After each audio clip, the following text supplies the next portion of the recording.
Hello Stampers and welcome to Laura's Stamp Pad. Today I am so super excited because my new Stampin' Up! Stamparatus has arrived. I'm so super excited about this new tool to use in my stamping and craft room. I am super excited. I got mine early because I was part of the team that created this. We've been working on it for a couple years now and I'm so excited to see it actually come to fruition and actually be real. Like, it's so amazing. So here I just wanted to go over some basics and show you the amazing Stamparatus. So of course it comes with a little instruction sheet. There's all of the different languages of the words, and then of course there's oodles of pictures on the back side showing you the different features and benefits of this. So rather than going through all of this, I don't know about you, but I'm not a big reader, so I tend to look at pictures instead or watch videos. So let's get started on this. So here we have our two plates. There's this clear plate here, and then there's this one. They're exactly the same. You might notice, I don't know how well you can see it, there's actually some grids on there. So if you scratch it, you can feel the grids, but otherwise they're very light little grid lines because you want to be able to see through them.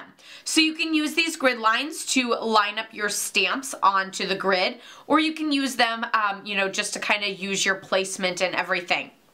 One side has the hinges, and then of course the other three sides are nice and smooth. So there's the two plates, which is super fabulous because you can do lots of stamping, multi-step stamping with them because you can use both sides. But I've also played with it a little bit where I've used the top and the bottom and just moved my piece of cardstock around. So that's another super fabulous bonus too. Then we have our Stamparatus here. So this actually is fairly weight, like I wouldn't say it's heavy, but it is a little bit heavier than I thought. I thought it would kind of be like a lightweight piece of plastic that would just be almost like a pizza box weight or something like that. And it actually has like some weight to it. It feels like the entire pizza is in there or more. And so I like that because it's nice and sturdy and will sort of hold up to, you know, any sort of moving around or, you know, pressure and everything like that. So I was super impressed to feel that it had, you know, a little bit of weight to it. There's this black foam piece. It does have a little Stampin' Up! Logo right there, kind of etched into it. So this is actually a little foam piece to use with your photopolymer stamps. When you're using your red rubber stamps, you won't actually need this, but for your photopolymer you will. So that just lays right inside there, and it stays like really well. I actually was wiggling this around a lot when I first got it and realized that this came off because it was nice and secure in there. So when you're looking at your Stamparatus here, you can see this also has the grid lines. Very similar to the grid paper. I know I have that out at all of my classes and stuff, but the grid paper that Stampin' Up! Carries. So you can see it has 1 through 7 inches for going each direction. And then of course here's the little spots that you will put your clear plates for your hinges. Then on the back side, it does have little rubbered feet so that it doesn't slide all over on your surface. And then it also has these 2 spots for the magnets. So there's a little spot there and a little spot here. So I do want to say that these magnets are very strong and you don't want them to snap together, which is why I did not pick them up both at the same time with one in my hand, because they are quite strong magnets, and you don't want them to snap together because I'm sure it'll probably be pretty hard to pull them apart. But you also, if you like set them close to each other and they snapped, like that, together, then there's a chance that they could break or chip because of the force that they have. So they are super strong. They hit to this entire piece here. You can see like that.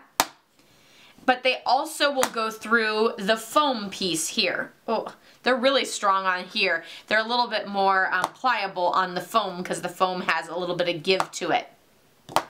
So they're nice and strong to be able to hold your cardstock down when you go to place it down. So, you know, you can set your piece of paper down with your 2 pieces here, and then of course this one goes here, which they are interchangeable, so it doesn't matter. There's not a top or a left or a right or anything like that. And then this one goes in the top. The easiest way to put it in is to go straight down. You don't really want to put it in going sideways like this. So just pop it in going straight down, and then it goes down there. When you do store this, you do want to make sure that you pull at least one of them out and then just set it down like that. The reason for this is because you don't want to break the hinge. Both of these actually go down flush, so you can see that this one is nice and flush with the bottom here. And then if you open it up, this one is nice and flush with the bottom there. So if you actually close both of them, you'll notice that this one is actually kind of popped up, and that's because it doesn't go straight down because this one is in the way. So you don't want to actually store it like this because there's too much pressure on it on the hinge here, and you don't want to make sure you want to make sure that you don't break that. So you'll want to pull the one out and just store it like this as to not put any pressure on that hinge or anything like that. One of the other tips that I wanted to show you is the fact that because these hinges are like this, you can actually hinge down. So if you were creating a banner, and I'll bring in a sample that I did. So something like this, where I did each of the banner of the Island Indigo and then a banner going the other direction in Lemon Lime Twist, what I did is I placed the banner down and then I stamped it over. Here, I'm going to go ahead and pop this one out. So I put in my cardstock here, I placed my banner down, picked it up, then I just hinged down one, did it again, hinged down again, and again, and then I did the opposite direction, starting again at the very top, and going all the way down again. And you don't have to worry about the angle being different because the angle is exactly the same because you did it with the clear plate. So you're all golden there. So it's so super fabulous. That's one of the super awesome benefits, is to be able to do those multiple images. Another one I did was this one using the In the Trees. I was able to position those 2 trees apart to allow for the hammock in the middle there. So I'm going to show you a couple little techniques of how I use this. So here we have the Stamparatus. I'm going to leave it facing towards you, and I'll just work upside down. I think we should be okay with this. So I'm going to put my piece of cardstock in, and the first one I'm actually going to do, I'm going to use the red rubber. So I'm going to take this mat out, and I'm just going to add one magnet to the top and one to the bottom here. And then this one, I'm going to add this up top here. And then I'm going to use the image from the Celebration Happy Wishes stamp set. So that starts on January 3rd. This is one of the stamp sets that you can get with a $100 order. So it's got lots of images in it. It's got 16 total images in that little case. And this one I'm actually going to do same color for both of them, and I'm just going to do the 2 images all together. So it says, "You make me so happy." So there's my images. I'm just going to close this to pick up those images. Whenever I open it, oh, I didn't get that second one there. Oh, he still didn't want to go. I might get a little bit of adhesive just to tack him down, just like we would with our clear mount stamps on a clear block when they don't stick. Okay, so there's our images. So we're just going to close the top here to pick up those images. So we're just going to press on that to pick those up. And now they are up here. So now I'm just going to take my Melon Mambo ink pad and ink them up. And so you're going to do like reverse inking. Instead of stamp going onto the ink, you're going to go ink onto the stamp. And if you get any excess ink all along here, you can always just wipe that off with a baby wipe, or have no fear because there's no rocking with this. So if you happen to rock whenever you stamp and get just a little bit of the clear block on there or some of the edge, and that's sort of, you know, something that, like, sometimes I feel like I'm like, I didn't rock, but I still got it. So if you have that problem, no worries. This will solve all of that for you. And you can just press on there. And there you have that gorgeous image. Now, if for some reason you missed a spot with the ink pad, then you could always go back, ink it up again, and stamp it again exactly the way it is, because this is in the exact same positioning. So I don't have to worry about being like, oh, I don't know if I can line it up again or line up that one letter or anything like that. And then there you have that fabulous image. So then you can just pop this out, pop a new piece of paper in, and you can make multiples so quickly, which is super, super fabulous. So now I'm just going to pop both of these images off, and if there's a little bit of the Melon Mambo ink, I'm just going to take a baby wipe and wipe that off up here. Okay, so for this you can always use either a pencil with the grid paper to mark 2 blocks in and then flush with the top, or you can always use a Post-it note or something like that to mark where you have it every single time, just in case you forget. So now I'm just going to take my magnets and apply them to either side here. And I'm just going to go a little bit diagonal because I don't want it to get in the way of my tree. So this is from the In the Trees stamp set, which is in the Occasions mini catalog. And I'm just going to go all the way to the bottom there to make sure that my tree isn't floating. And might move my magnet up a little bit. And then right there on the edge. So I'm going to close this down, pick up that image. It does kind of pick up your paper just a little bit, which is another reason why you want to make sure that you know your grid lines and where your image is going to stamp, because you want to make sure you have that in the same spot. And that's just because the photopolymer stamps are so sticky, which is a good thing because they actually super stick to your clear blocks or to this mat. So I inked this up in Old Olive and I'm going to stamp it down. You can see how I have some of the Old Olive here, and again, I don't have to worry about that because I know that I'm not going to rock or press down because those magnets are keeping my image nice and flat across.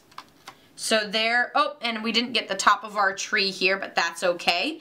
Again, it's just probably because I didn't press at the top there, or I didn't ink it up all the way. So I just want to make sure that my image is lined up in the same spot. I'll just move my magnet down a little bit, or maybe I'll leave that magnet off, and make sure that I ink it up nice and well, and then let's go down again and press really strong right there.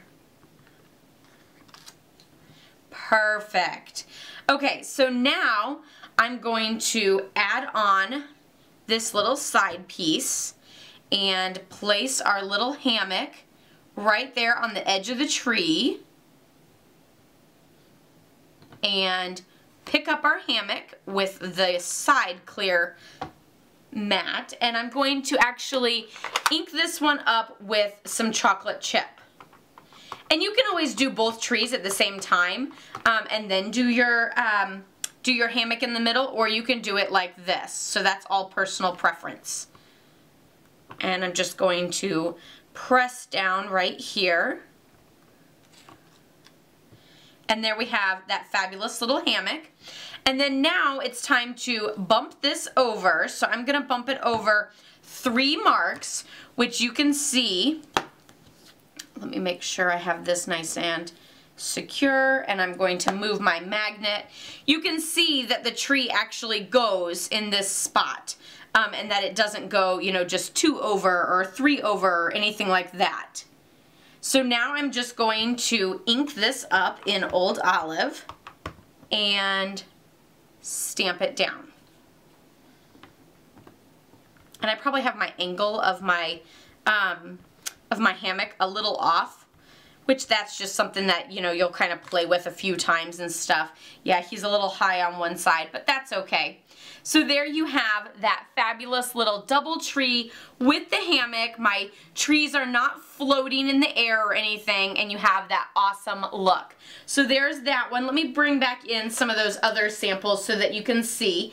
And again, this is something that, like, you know, you're spacing, you'll kind of just play with and see what works best for you. I super love the hinging and how it goes like this.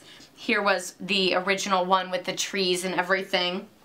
I also did the peacock, which was super fun too. So you can do lots of quick stamping. You don't have to worry about that rocking motion if you have that problem with the regular stamps. You don't have to worry about that with this. And of course you have that image lined up so perfectly. So stay tuned, as I'll be posting more videos of tips and tricks using the new Stampin' Up! Stamparatus. And if you have any questions, leave them in the comments below, or if you have a suggestion on a specific stamp set that you would like to see me do with the Stamparatus, then I would love to hear from you down below. Be sure to check out my blog, laurastamppad.com, for more images of this, and I will see you all next time. Happy stamping! Bye-bye.